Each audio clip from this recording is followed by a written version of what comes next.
months. He was already battling one calf setback since Christmas. Now he's injured the other. All-Australian Matthias Filippo will miss a decent chunk of the season. Scans revealing he has a stress fracture in his right femur. The key forward sidelined for the next few weeks after a head knock. He's played just 8 games. AFL players are dropping like flies, one after another, each one incredibly valuable to their team's hopes in 2025, and these are only the injuries that are being reported, not those behind closed doors. We saw this last pre-season with a high amount of total injuries, and it seems like this is something every club will have to cop in the future. High performance in medicine is the best it's ever been, but the football gods always have a say in things. The pre-season schedule is becoming a big talking point at Clubland. SEN reporter Sam Edmund, in his discussion with Kane Corn, said, "I was contacted yesterday by one high-performance boss who heard our chat yesterday before I reached out and contacted another one. Without hesitation, these two guys provided me with a laundry list of gripes they had with the way the off-season and pre-season calendars looked. A calendar, they say, makes this sort of injury rate inevitable and in fact a disaster waiting to happen if it isn't already in their eyes." The reason why the schedule is a disaster? Well, it's pretty simple. The game has never been this fast. All we hear about is the importance of transition play, so this causes high performance teams to load up their players with big kilometres, a lot of which is at very high speed, and this is all done in a relatively short period of time. Throw in the physical match play and simulations beginning earlier than ever, and the overall risk factor for soft tissue and collision injuries has never been higher. But let's lay this out in a clear model. For the purpose of this activity, here is the off-season schedule for the West Coast Eagles. Their last game was August 24th against Geelong, so adding in season reviews and things of that nature, most of the squad would have been on break by the 28th or 29th of August. First to fourth year players return on the 14th of November, and the 5+ year players return on the 25th. So for a 5th year player, they got the whole of September, October, and roughly 4 weeks of November off. So in total, that is roughly a 12 to 13 week break.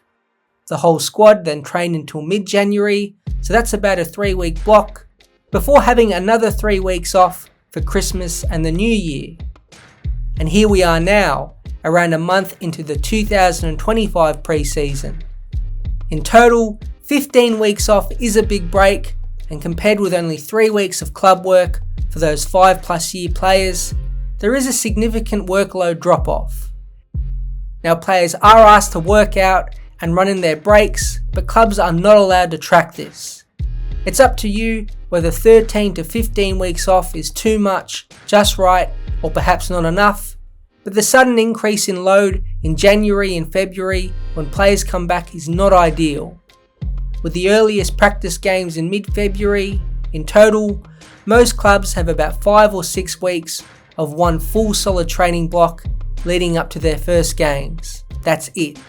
It's a surprise there aren't even more injuries, and it's why high performance teams are getting worried.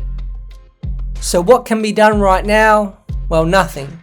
The weeks off are mandated by the AFL Players Association, and there is a limit on the number of days and hours players can be at the club during pre-season. In the discussion with Edmund, Corn said 8.5 weeks is not enough, so it's no wonder the high performance staff you're speaking to the coaches that we're speaking to, speak to a coach off the record and they'll say, "We just don't have enough time with the players. It's gone way too far, and the AFL Players Association have far too much power in the game. Who is going to stand up to them?" I'm not sure what the answer is here. If you're wondering why everyone is getting injured and why it's never been worse, this is why. The AFL pre-season injury count has been brewing for the past couple seasons, and it has to be on the AFL's mind.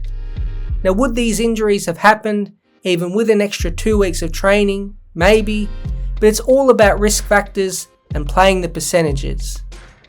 But it is critical to train at this high intensity in the pre-season so the body can manage the pace of a real AFL game. This fine balance was echoed by Carlton forward Harry Mackay on SEN. How wound up and how important are these sessions?